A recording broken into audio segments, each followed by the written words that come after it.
nous commençons ce premier journal d'information de la semaine en Israël par un développement sécuritaire et judiciaire important qui est intervenu tôt ce matin et qui se rapporte à Salah Hamouri.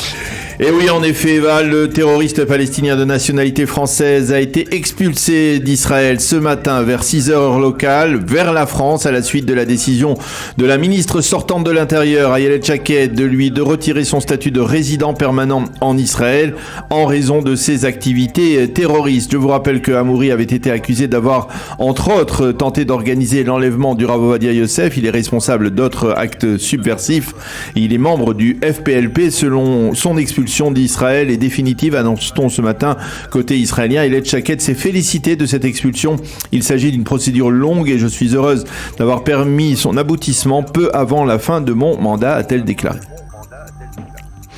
Et puis Daniel, il s'avère que l'autorité palestinienne a violé ses accords avec Tsahal en laissant pénétrer ses agents dans la zone C. Oui, il s'agit, la zone C, d'une zone qui est sous l'autorité intégrale de l'État d'Israël et de l'armée israélienne, mais au cours des derniers jours, des forces de l'autorité palestinienne ont pénétré dans cette zone pour y arrêter des dizaines de terroristes du Hamas qui pourraient menacer Mahmoud Abbas et l'autorité palestinienne. Ces terroristes ont été acheminés en zone A, qui est sous contrôle intégral cette fois de l'autorité palestinienne. Les forces palestiniennes ont pénétré en zone C illégalement donc et en civil, ce qui est peu courant.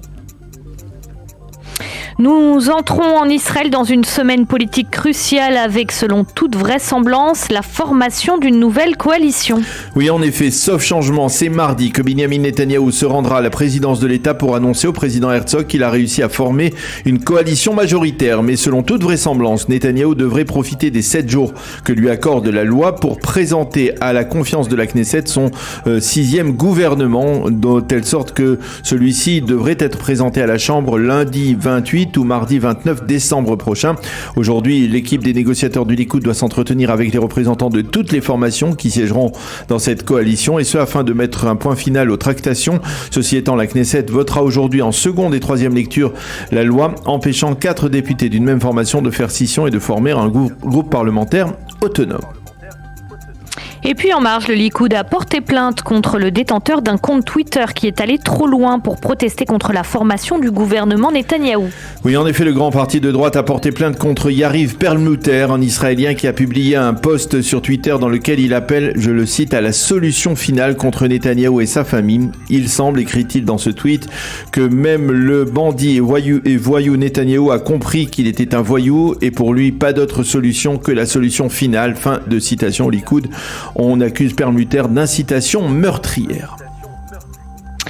Et Daniel, des dizaines de globetrotters israéliens se trouvent actuellement au Pérou et tentent de quitter le pays qui est en proie à une grave crise politique. En effet, depuis le début de la crise et des violentes manifestations qui se déroulent dans les grandes villes du Pérou pour protester contre la destitution du président Pedro Castillo, des centaines de jeunes touristes israéliens tentent de rejoindre la capitale Lima dans l'espoir de pouvoir ensuite quitter le pays qui est actuellement, vous le savez, sans dessus-dessous. Et puis depuis hier, plusieurs dizaines de ces touristes israéliens ont entrepris de quitter la région du Machu Picchu pour se diriger à pied vers Cusco, soit une distance à parcourir de 73 km. Ces touristes israéliens sont en contact avec le consulat général d'Israël et il y a à peine quelques minutes, l'ambassadeur d'Israël au Pérou, Eran Yuvan, a annoncé que tous les jeunes touristes israéliens qui avaient entamé cette marche hier vers Cusco ont été récupérés par les services de l'ambassade et qu'ils sont arrivés indemnes à Cusco. L'aéroport local a été rouvert et donc ces globetrotters israéliens peuvent, s'ils le souhaitent, quitter le pays.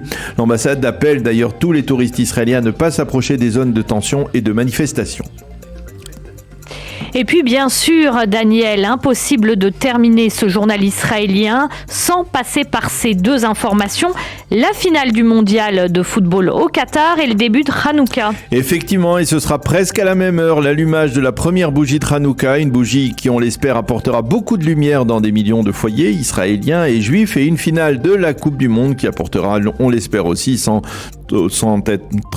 être trop chauvin, beaucoup de joie à ces mêmes foyers, à condition qu'ils soient francophones ou qu'ils ressentent la fibre française. On souhaite d'ici, bien entendu, de Jérusalem, une belle après-midi bien éclairée, bien réjouissante.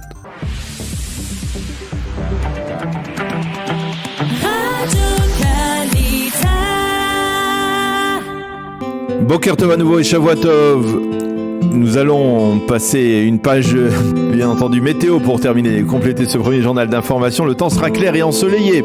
Lui aussi, avec des températures bien plus élevées que les moyennes saisonnières. Il fera 19 degrés à Jérusalem, 27 à Tel Aviv et 28 degrés à Eilat.